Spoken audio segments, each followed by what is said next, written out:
اس قدر تھی مجبور زینب کربلا سے جس دن چلی تھی، تیرے دادی قیدی تھی بھیا، ورنہ کفن بھی میں تجھ کو دیتی، دیکھو وعدہ اپنا نبھانے۔ کربلا پھر آئی ہے زینب،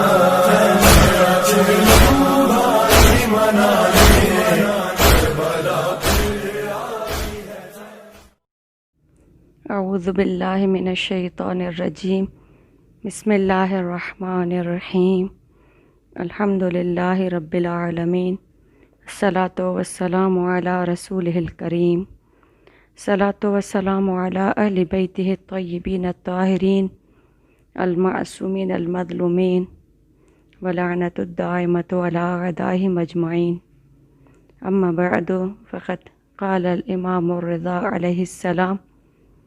من زار قبر الحسین علیہ السلام بشط الفرات کان کمن زار اللہ فوق عرشہ۔ جیسا کہ یہ ایام اربعین حسینی کے ایام ہیں اور میری ان مجالس کا عنوان بھی زیارت ابی عبداللہ الحسین علیہ السلام ہے، تو اس حوالے سے جو یہ حدیث امام رضا علیہ السلام کی حدیث ہے اور ان کی روایت ہے کہ جو شخص قبر حسین علیہ السلام کی زیارت کرے فرات کے کنارے، گویا کہ اس نے عرش پر خدا کی زیارت کی۔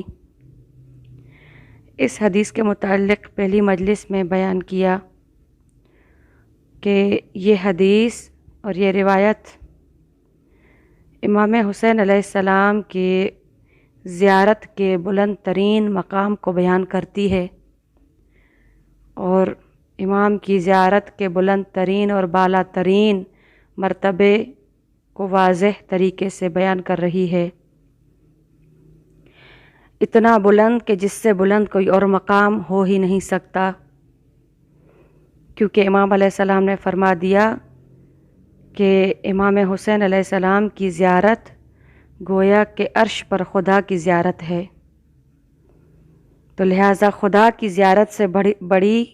کسی اور کی زیارت ہو ہی نہیں سکتی، اور عرش اعلیٰ پر جانے کے لیے انسان کو کتنی محنت اور مشقت کی ضرورت ہے۔ تو اس سے یہ بھی ثابت ہوتا ہے کہ انسان اگر عرش پر جانا چاہے تو اسے چاہیے، اگر دنیا میں عرش دیکھنا چاہتا ہے اور دنیا میں عرش پر جانے کا شوق رکھتا ہے تو اسے چاہیے کہ وہ کربلا جائے، کیونکہ اگر عرش خدا کا عرش معلیٰ ہے تو کربلا کو بھی اللہ تعالیٰ نے کربلا معلیٰ بنا دیا۔ اور اگر خدا کا دیدار کرنا چاہتے ہو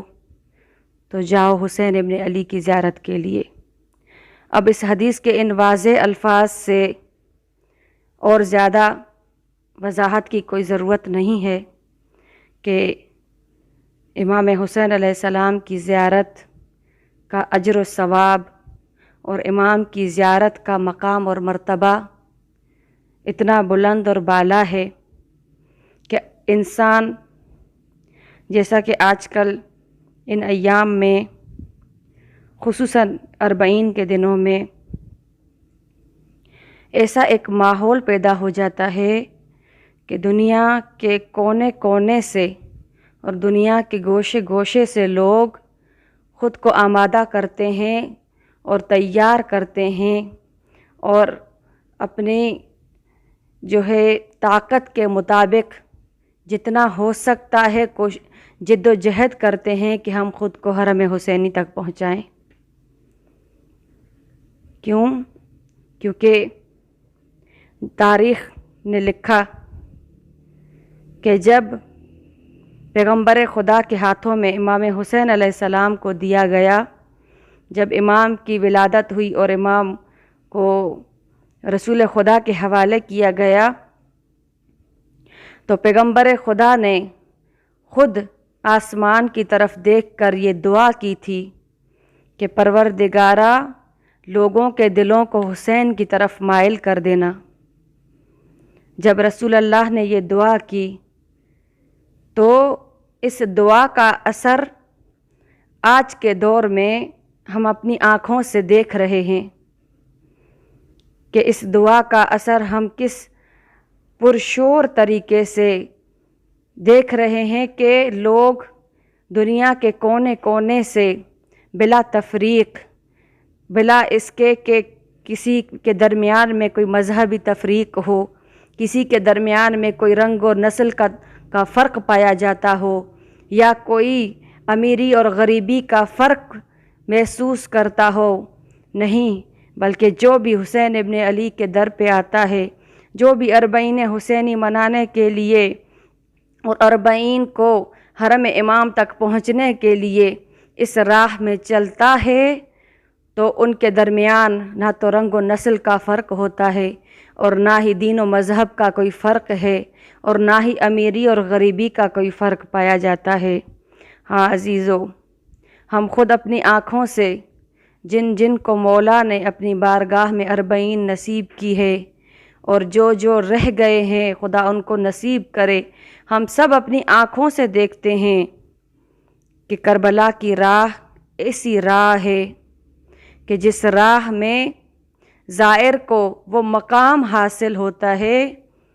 اور وہ مرتبہ حاصل ہوتا ہے کہ انسان اور اہل معرفت جب وہ مناظر دیکھتے ہیں تو ان کی آنکھوں سے اشک جاری ہو جاتے ہیں۔ کہیں پر کوئی غریب امیر کو کھانا کھلا رہا ہوتا ہے،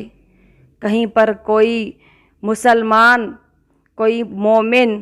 یہ نہیں دیکھتا کہ اس کا مذہب کون سا ہے، یہ کس مذہب سے تعلق رکھتا ہے، بلا تفریق کے اس زائر کے پیر دھلا رہا ہوتا ہے اور اس کے ہاتھوں کے بوسے لیتا ہے۔ کیوں کر نہ ہو، کیونکہ امام حسین علیہ السلام وہ ہستی ہیں اور وہ ذات ہیں، اور کربلا ایک ایسی نہضت اور ایسی تحریک ہے، اور کربلا ایک ایسا مقام ہے کہ جس نے جس روز حسین ابن علی کا خون کربلا کی زمین پر بہایا گیا، اس روز سے لے کر شہادت حسینی سے لے کر ہمیشہ ہمیشہ کے لیے یہ فرق مٹا دیے، ہمیشہ ہمیشہ کے لیے امیری اور غریبی کا فرق مٹا دیا، مذہب اور دین کا فرق مٹا دیا۔ اب جو بھی کربلا آئے گا، جو بھی حسین ابن علی کے در پہ آئے گا، اس کا نام ہوگا حسینی، وہ حسینی بن جائے گا، جو خود کو واقعاً حسین ابن علی کی معرفت کے ساتھ حرم امام تک پہنچائے اور امام کی زیارت کرے، اس زائر کا بہت بڑا مقام ہے اور بہت بڑا رتبہ ہے۔ امام جعفر صادق علیہ السلام فرماتے ہیں کہ امام حسین علیہ السلام کا حق ہم سب پر ہے، اور وہ حق کون سا ہے؟ امام علیہ السلام نے فرمایا، اگر کوئی شخص اپنی زندگی میں ہر سال اللہ کے گھر کا حج کرتا رہے لیکن ایک دفعہ بھی اگر امام حسین علیہ السلام کی زیارت کو نہ جائے تو گویا کہ اس نے پیغمبر اسلام خاتم النبیین کے حقوق میں سے ایک حق کو ضائع کر دیا۔ کیوں؟ کیونکہ امام فرماتے ہیں کہ یہ حق اللہ تعالیٰ نے خود امام حسین کو دیا ہے، جو تمام مسلمانوں پر واجب ہے۔ اب یہاں پر یہ میں کہتی چلوں کہ یہ امام کے الفاظ ہیں کہ یہ حق ہر مسلمان پر واجب ہے، یہ نہیں کہا کہ جو علی کا شیعہ ہو یا امام حسین علیہ السلام کا شیعہ ہو اس پر واجب ہے، نہیں،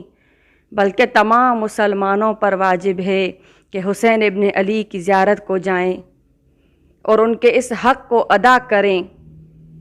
اور ہم اپنی آنکھوں سے آج دیکھ رہے ہیں کہ اربعین حسینی وہ واحد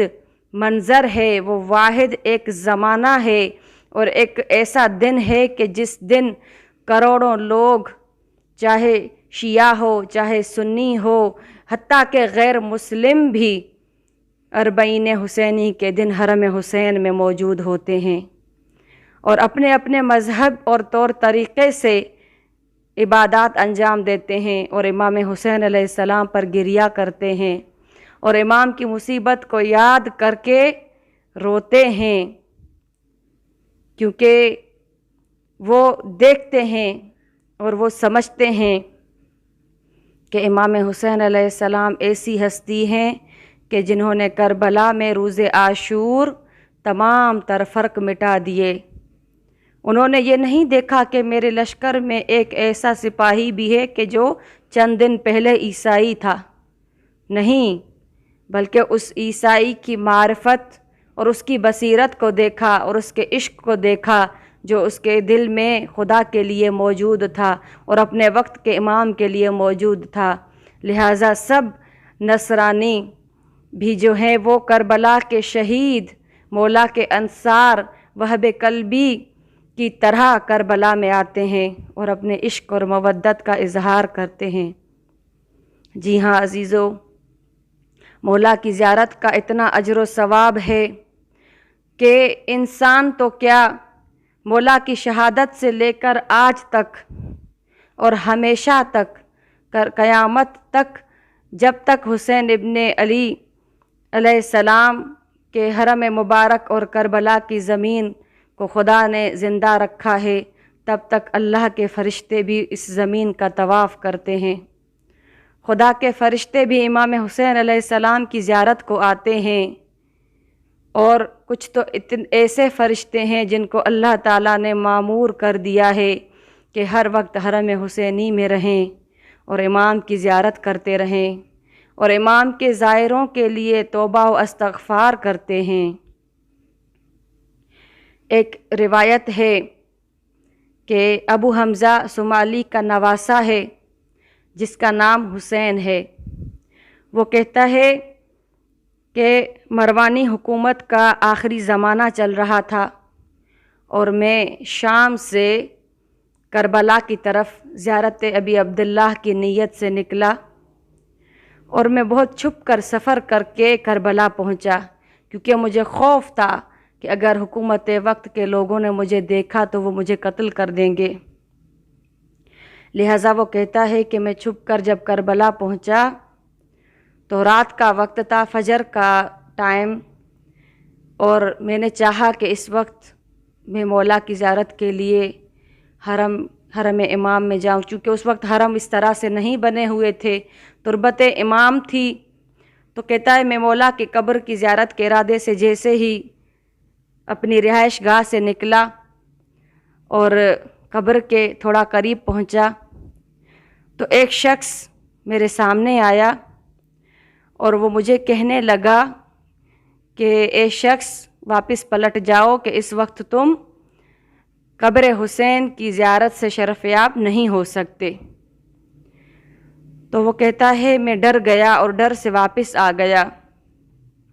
جب دوسری دفعہ گیا تو دوسری دفعہ بھی پھر میں نے اسی شخص کو دیکھا اور اسی نے مجھے وہیں اسی جگہ سے واپس پلٹا دیا، یہ کہہ کر کہ تم اس وقت قبر حسین کی زیارت نہیں کر سکتے۔ کہتا ہے جب میں تیسری دفعہ گیا، ابھی فجر کا وقت تھا، تو وہ اس شخص نے مجھے پھر وہی جملہ کہا۔ تو یہ ابو حمزہ صومالی کا نواسہ کہتا ہے جب تیسری دفعہ اس نے مجھے یہی جملہ کہا تو میں نے اس سے پوچھا کہ آخر تم کون ہو اور ہر دفعہ مجھے یہ کہہ کر کیوں واپس پلٹا دیتے ہو؟ تجھے نہیں معلوم کہ میں نے شام سے سفر کیا ہے اور مجھے خوف ہے کہ کہیں زیارت کیے بغیر مجھے حکومت وقت کے لوگ قتل کر دیں، اور میرے دل میں بہت شوق ہے کہ میں امام کی زیارت کیے بغیر یہاں سے نہ جاؤں۔ تو عزیزو اس شخص نے کیا جواب دیا؟ وہ کہتا ہے کہ اے شخص، اس وقت یہ جو ٹائم ہے جس ٹائم تم امام کی زیارت کے لیے آ رہے ہو، یہ فجر کا وقت ہے، اور اس وقت خدا کے اذن سے جناب موسیٰ علیہ السلام جو نبی خدا ہیں 70,000 فرشتوں کے ساتھ خدا کے اذن سے امام حسین علیہ السلام کی قبر کی زیارت کے لیے آئے ہیں۔ لہٰذا تھوڑی دیر صبر کرو اور پھر آنا۔ تو وہ شخص کہتا ہے کہ اے شخص مجھے یہ بتاؤ کہ تم کون ہو؟ تو وہ کہتا ہے کہ میں ان فرشتوں میں سے ہوں جن کو خداوند عالم نے مامور کیا ہے روز شہادت حسین ابن علی سے لے کر قیامت تک اس بات کے لیے اور اس امر کے لیے مامور کیا ہے کہ ہم قبر حسین کی حفاظت کریں اور قبر حسین کی نگرانی کریں۔ جی ہاں عزیزو، اس روایت سے یہ بات اچھی طرح سے ثابت ہو جاتی ہے اور واضح ہوتی ہے کہ قبر حسینی کے زائر صرف انسان ہی نہیں بلکہ خداوند عالم کے مامور کردہ فرشتے بھی ہیں، اور ہزاروں کی تعداد میں فرشتے جو وہاں پر نماز پڑھتے ہیں، خدا کی عبادت کرتے ہیں، خدا کی تحلیل کرتے ہیں اور ذکر کرتے ہیں اور قبر حسین کا طواف کرتے ہیں۔ یہ امام حسین علیہ السلام کی زیارت کا ایک مقام ہے اور ایک منصب ہے اور ایسا رتبہ ہے جو خداوند عالم نے صرف انسانوں کو ہی نہیں بلکہ فرشتوں کو بھی دیا ہے، اور فرشتے رشک کرتے ہیں اس بات پر کہ ہم ہر لمحہ حسین ابن علی کی قبر کا طواف کرتے ہیں۔ خوش نصیب ہیں وہ زائر جو 40 کے دن حسین ابن علی کی زیارت کر رہے ہوتے ہیں۔ 40 حسینی ایک ایسی رسم ہے کہ جو امام حسین علیہ السلام کی شہادت کے بعد سے دنیا میں رائج ہوئی۔ امام حسین علیہ السلام سے پہلے کوئی کسی کی 40 نہیں کرتا تھا، کوئی کسی کا چہلم نہیں مناتا تھا، لیکن امام حسین علیہ السلام وہ واحد ہستی ہیں کہ جن کی شہادت کے بعد ان کا چہلم منایا گیا، اور ان کے چہلم کے دن تمام شیعہ کتب لکھتے ہیں کہ پہلی زائر ہستی جناب جابر بن عبداللہ انصاری ہیں کہ جو اپنی ضعیفی کے عالم میں 40 کے دن امام حسین کی قبر پر پہنچے۔ اور کچھ روایت کہتی ہیں کہ جناب زینب بھی آج کے دن 40 کے دن امام حسین کی قبر پر آئی ہیں۔ اب جب جناب جابر مولا کی قبر پر پہنچے، صحابی رسول ہیں، امام کے سچے عاشق ہیں، زیارت امام کے لیے خود کو آمادہ کیا، غسل زیارت انجام دیا، زیارت پڑھی، مولا کی قبر پر آئے اور امام علیہ السلام سے باتیں کرنے لگے۔ باتیں کرتے کرتے روایتیں کہتی ہیں کہ جناب جابر کو غش آ گیا۔ میں کہوں گی اے جناب جابر، آپ نے امام حسین علیہ السلام کی قبر کو دیکھا تو آپ کو غش آ گیا۔ اے کاش کہ 10 محرم کو آپ کربلا میں ہوتے تو دیکھتے کہ جناب زینب نے تو ایسے مناظر دیکھے ہیں کہ جن کو دیکھنے کی سکت کائنات کی کسی شخصیت، کسی انسان میں نہیں ہے۔ آپ نے کربلا میں امام حسین علیہ السلام کے سر کو نیزے پہ نہیں دیکھا تھا، لیکن آج قبر دیکھ کر آپ کو غشی آ گئی۔ آپ نے کربلا میں امام حسین علیہ السلام کے خشک ہونٹوں کو نہیں دیکھا تھا، لیکن زینب نے اس دن وہ منظر دیکھا کہ جب امام حسین علیہ السلام کے خشک ہونٹ تھے اور پیاسا گلا تھا اور امام کی گردن پر چھری چل رہی تھی۔ ہاں زادارو، جناب جابر نے فقط تربت حسینی دیکھی، فقط قبر حسین دیکھ کر اور مولا کی مصیبتوں کو اپنے کانوں سے سن کر جناب جابر کو وہاں پہ غش آ گیا۔ لیکن عاشور کے دن جناب زینب نے اپنے وقت کے امام کو اور اپنے بھائی کو، جناب زہرا کی اس نشانی کو اس عالم میں دیکھا تھا۔ کہ جناب زینب نے ایک دفعہ صدا دی تھی کہ اے میرے بھائی، جب تو مقتل کو جا رہا تھا تو تجھے میں نے سوار کیا تھا، لیکن اب زینب کربلا سے جا رہی ہے تو آؤ اسے سوار کراؤ، کیونکہ ہمارے خاندان کے تمام مرد شہید ہو چکے۔ ہاذا دارو، اس روایت کے مطابق کہ جناب زینب بھی 40 کو امام حسین کی قبر پر آئی ہیں، شاید یہ کہا ہوگا کہ اے میرے بھائی حسین، اٹھو اور اٹھ کر دیکھو کہ تمہاری زینب پلٹ کر کربلا آئی ہے، لیکن اے میرے بھیا، آج تم زینب کو نہیں پہچان سکو گے، وہ زینب اور تھی جو کربلا سے نکلی تھی۔ آج زینب کی غریبی کا یہ عالم ہے کہ اس دن جب جا رہی تھی تو میں سب کو سوار کروا کر تمہارے بچوں کو سنبھالتی کوفہ اور شام کی بازاروں سے ہو کر آج اتنی تھکی ہوئی ہوں کہ تمہارے ہی بچے مجھے یہاں پر لائے ہیں۔ اے میرے بھیا حسین، اٹھو کہ زینب تمہارا چہلم منانے کربلا آئی ہے۔ اللہ لعنت اللہ علی قوم الظالمین وسیعلمون الذین ظلموا ای منقلب ینقلبون۔ اس قدر تھی مجبور زینب کربلا سے جس دن چلی تھی، تیرے دادی قیدی تھی بھیا، ورنہ کفن بھی میں تجھ کو دیتی، دیکھو وعدہ اپنا نبھانے، کربلا پہ آئی ہے زینب، زینب چلو بھائی منا